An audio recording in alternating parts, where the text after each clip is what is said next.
I do want to hop in here and say one of the real positives from this week, and it wasn't what the Lions did, but it was that the NFC North, everybody lost in the NFC North. So the Lions are still technically first. I think there's actually a 1-1. Green Bay Packers who beat a divisional team, so I think they're technically first. But everybody lost. Green Bay lost to Atlanta by 1. Chicago lost to Tampa Bay, which, you know, that was one of the picks that I had wrong. Also, the Green Bay one, I had both those wrong. But I'm cool with that. Like, if I'm going to be wrong about those, by the way, shout out Bleacher Report. Wednesdays, we do full predictions for every game of the week. I would love to see some Lions fans in there representing. But hey, if I'm wrong about those, I'll take it. I'm happy about that. And of course, Minnesota lost on primetime. So everybody lost. What is up, everybody? Welcome back to another video. In today's video, we are here with our initial reactions to the Detroit Lions overtime 37-31 loss to the Seattle Seahawks, man. Yes, I was definitely off on this prediction. This thing got a lot closer to last year's score than I expected. A lot of points going to overtime. Did not anticipate that was going to happen either. I mean, this felt like one that going into halftime, like my 27-17 prediction, I was like, this feels pretty good.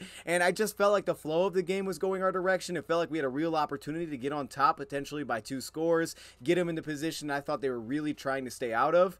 And then all of a sudden, I come back, I'm going to play late, I guess, and David Montgomery had fumbled the football, and all of a sudden, they score a touchdown, the game's even, and from there, it just felt like the Lions were never able to really create a cushion that allowed them to be in a position to put him in a spot that they were really trying to avoid. They couldn't get it outside of a 1-score lead, and they just hung around. They just stuck with us. It became back and forth. Then all of a sudden, they flipped it on us. They flipped it on us with a pick 6 that, according to Dan Campbell, he needs, like he said, to watch it back. There was some pressure off the right side there from Matt Nelson. Didn't seem like it necessarily hit Goff to like throw off the pass. He thought maybe it was more on the little option route by the running back in terms of maybe not being decisive. To look at it again, but to me that was more on the route than it was Goff. All right, this is why we work them over and over. You got to be decisive, man. You can't do that to your Q. So, but I'll know more tomorrow. You know, I need to watch it in real time. You know, I thought Goff played really well. Really well, man. He looked comfortable, calm. I thought he was accurate. He threw the heck out of it, and he was in it. And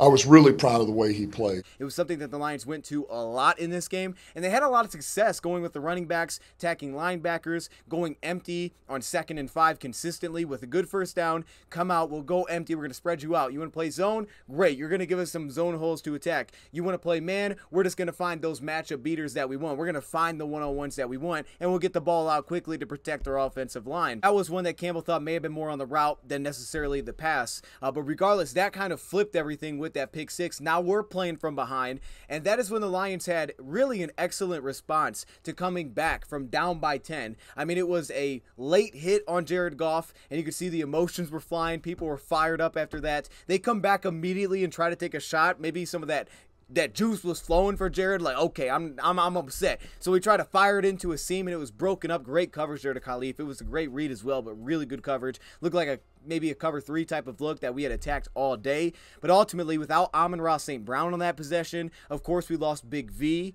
And that's probably the worst thing to take away. I mean, it's a long season, all right? We anticipated there's going to be losses along the way, which you hate, but they're going to happen. But losing players, especially long-term, is the worst thing. And we had a lot of guys nicked up today from both of our safeties, maybe being out at one point to all of a sudden here comes back CJ, here comes back Kirby, who I thought played well today.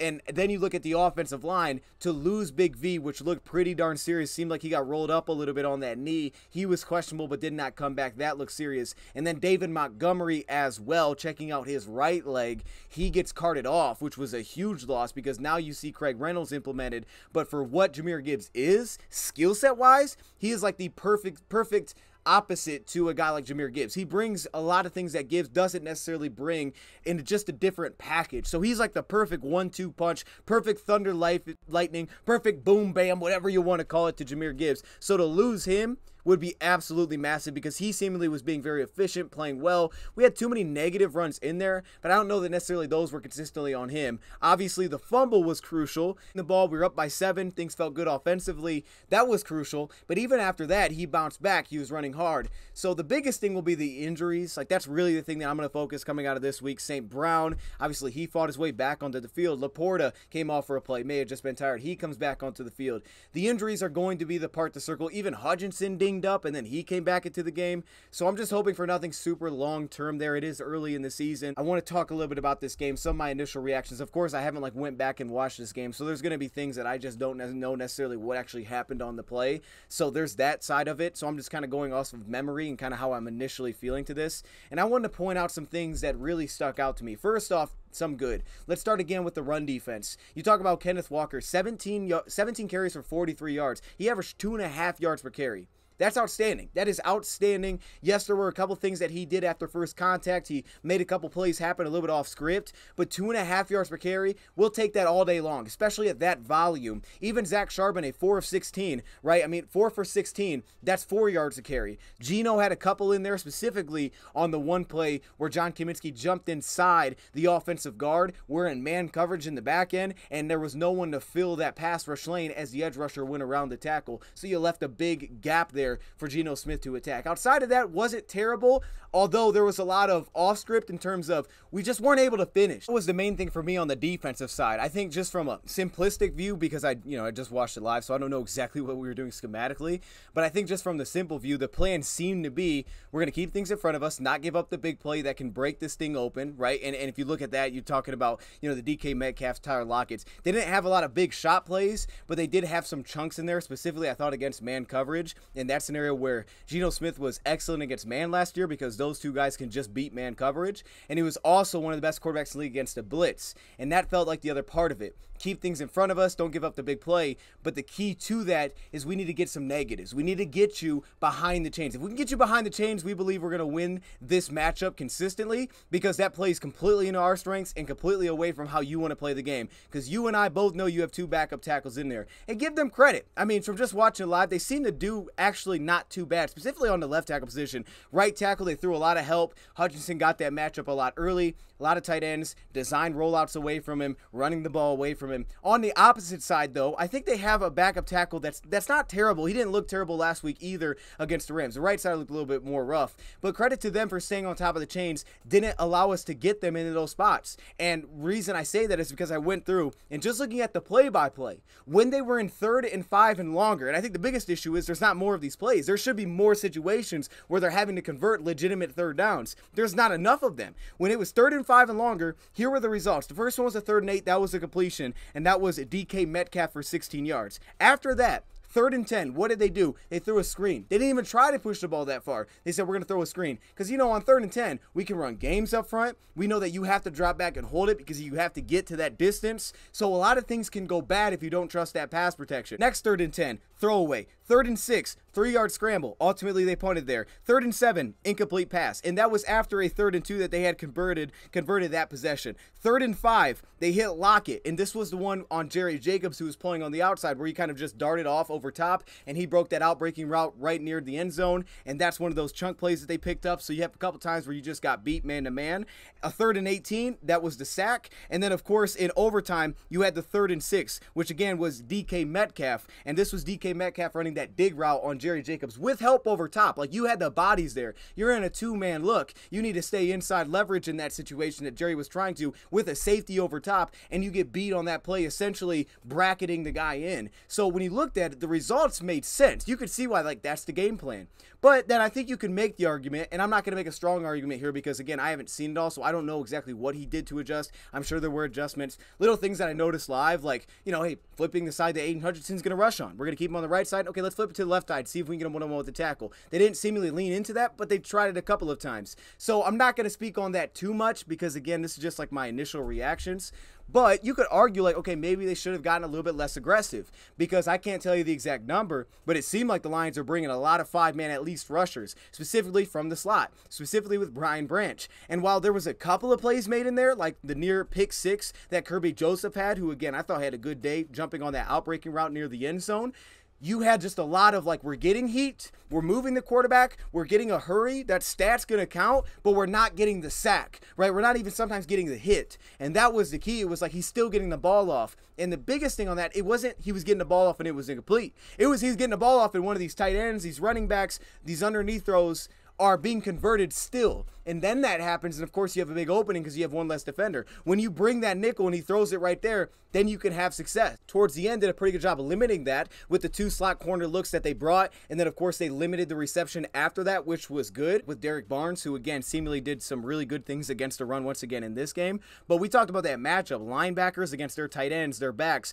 They're a quick passing offense. They get the ball to Geno's hands fast. We saw Jackson Smith and Jigba get involved today. Like, that's what they do offensively, especially with a beat up offensive line. But even without it, they want to get the ball out of their hands and stay on top of the chains. And it wasn't the run game that got them there. It was the play action. It was the underneath passes. It was the checkdowns. And to me, that's the most frustrating thing, because one side you say, wow, if we can just get home 1 or 2 times, I think this game completely changes. The flip side is, though, when they're consistently converting on those, that's when you run into problems. And that's what it felt like in this game, is like we just couldn't get home enough with some of those opportunities we were trying to create, because we knew if we get them a 3rd and long, we'd have a good shot. We just couldn't create that 3rd and long with all these underneath passes. I will say, I think we handled the screen passes pretty well. You know, we saw that early in the game, the 3rd and 10 stop late that was tipped by Aiden Hutchinson. So we seem to handle that aspect well, but underneath, man, these linebackers on play action, or linebackers biting too hard, them getting chunks in the middle of the field because of that, or our linebackers just getting beat one-on-one, like the one with Malcolm Rodriguez on the tight end. Like, we didn't win that battle seemingly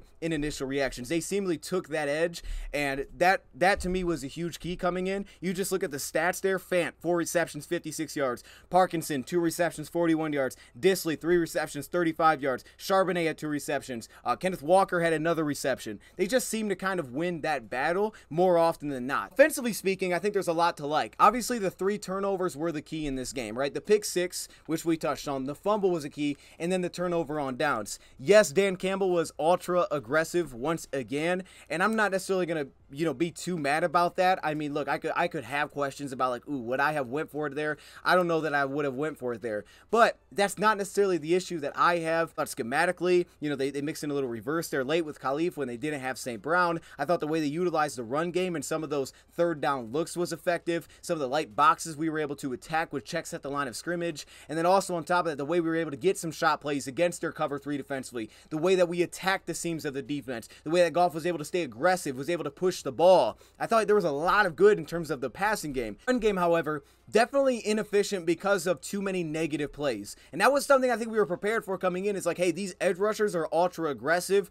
They are a problem. And we saw that in this game. There was some real effectiveness, getting push, getting movement on the offensive line, getting 5-yard chunks when it wasn't brought down behind the line. But we had too many times where we had a guy into the backfield getting a hit before we even got to the line of scrimmage, before the run play even had an opportunity. And that was one of the big issues, was on the backside seemingly consistently. We saw Edwards do it. We saw Nwosu do it. Like, that was a big problem for our run game. And then for Jahmyr Gibbs, you could say some hit and miss probably in terms of vision there. Having 7 carries for 17 yards is not great, but his impact in the pass game was really good outside of the pick 6 and also outside of drop that was kind of like, man, that could have been a huge chunk. There was a lot of usage for him there. I think it's his best impact, and I thought there was a lot of good. Sam Laporta put together an even stronger game in terms of when he made those plays. Contested grabs, run after catch, a huge 3rd and 13 pickup. I mean, that could have been the game if that's not caught, if that's not a 1st down. Like, that was massive to keep the game alive. He showed up again. Josh Reynolds showed up. We know what Amon-Ra St. Brown's going to do, especially on that, you know, that play right before halftime. But to see the rookie step in there, I thought we did a good job offensively playing into how we wanted to play this game without having our tackle, limiting how exposed we were with that. Like, and that's not to say Matt Nelson didn't do well. I'm just saying we did a good job of keeping him out of situations which were going to be very difficult. To go to Graham Glasgow, I thought we did a pretty good job offensively, just too many negatives, and then of course the turnovers. And the one 4th down stop, we saw it. We had to come back to our second read. It was Laporta, and it was broken on by Witherspoon. That was a good play by the defensive back there. And of course the fumble, and like I said, the pick 6. So I think there's a lot of good offensively. Antoine Green got his first touches in this game, had a couple of snaps, didn't really do much in terms of route running, but caught a little flat pattern. And I think, you know, he maybe have earned at least a look after last week and some of the drops that we had offensively. Some of the creativity, the flea flicker, Khalif Raymond's flea flicker touchdown, but defensively it seemed like the game plan, we just weren't able to capitalize enough on what the plan was coming in. And then I think outside of that, you could probably argue like, okay, maybe they should have gotten away from it a little bit if it's not working. We know they're successful against us on paper, and it's not working right now, so maybe we need to find a different strategy. And I could even say, like, if you said, okay, with their backup offensive lineman and you're looking at getting aggressive, we trust that over maybe playing in coverage defensively against their quick hitting passes. I completely understand it on paper. It's just we didn't have enough of those plays come through to back them up, get him into positions they did not want to be in. And because of that, just felt like they consistently stay on top of the chains. And really the two critical moments that we were, really the one critical moment was that big dig pass on a 3rd and 6, where throughout the game you would have expected we're getting off the field here. But in that case, DK Metcalf just won. Jerry Jacobs and Kirby just won the battle. Simple as that. Beat our two guys on the play. And it was like, hey, you trust that you're going to win that battle. We did not, though. He came up with the big play. We did not on that play. This was a tough one. I think there's still a lot of positives individually. I thought Derek Barnes made some real plays against the run. I thought we saw from the safety position, specifically Kirby Joseph, he was called for a PI, which confused me because he also had a face mask on the play. But the way that he battled the big saving tackle on one of the kind of the broken plays there from Kenneth Walker, where he bounced it the opposite way and he shut it down for 2 yards. CJ Gardner-Johnson came down, made some tackles. I got to give Brian Branch credit. I mean, yes, he gave up the touchdown at the end. We saw that. That was a tough one. Kind of got caught with a little delay there in terms of it looked like it was broken down and then he broke back out late and Lockett got open on him. But if you take a look at that 3rd down play before we got to overtime to force the punt and get it back to our offense, you could see breaking the middle of the field was Jackson Smith and Jigba, and it was excellent coverage there from Brian Branch on that play to take away the option that could have sealed the deal in regulation if they convert that. So, again, I don't see it all without having the all-22 yet, but there were some good plays. Benito Jones, I thought, was pretty impactful. Not necessarily maybe as much as pass rush, but really as a run defender. Like the movement we were able to get, I thought we won that battle, and it shows by the stats when you talk about only averaging 2.5 yards per carry for Kenneth Walker. And again, I think our offensive line arguably won the battle running the football. It was just too many negatives. Like the offensive line may have won, but you could still have negatives off the backside. One that should have been a negative run, that Montgomery broke off it and got positive yards, but it should have been negative out of a pistol look. But I like the game plan for the offense. We protected our tackles. We utilized some pistol. We utilized empty on 2nd down. We spread them out wide where it was like, hey, we can hit these zone holes. We can find our matchups. We're going to get the ball out of our hands. We were effective in hitting shot plays. We found scheme beaters. I thought there was a lot of good offensively, but defensively, we just didn't come through with enough plays. Biggest thing was in the crucial downs. Those guys won when they were in a situation where we wanted them to be in defensively. And then also they had 2 missed field goals. So that was part of it too. They missed a couple field goals. We left a couple opportunities to take field goals out there. I'm not super mad about that, to be honest with you. And then also at the end there, I think it's really interesting. You talk about the aggressiveness. So we were questioning like the aggressiveness there at the end. Dan Campbell said he was considering going for it on 4th down. He was considering going for it on 4th down when we were trying to score to potentially end the game in regulation. Instead, we ended up setting for a field goal. He basically said if he felt he got close enough, he was going to go for it on 4th down. It ended up being like a 4th and 3 after a little underneath pass, because watching it live, it felt like maybe they thought there'd be a catch and run opportunity. They could hit Gibbs and allow him to catch a run, but if they're in zone underneath and he had to just kind of pick a spot, there may not be much run after catch opportunity. But then his route looked like a curl, so I don't know that there was even looking for that. So maybe it was really like, hey, if they had an extra 1 or 2 yards and this was 4th and short, maybe they are going for it in that spot. I mean, I don't know. It seemed like maybe they were kind of getting a little bit like not as aggressive there, but also on the flip side, it could be aggressive because you're just saying, let's just get close enough and then we'll go for it again.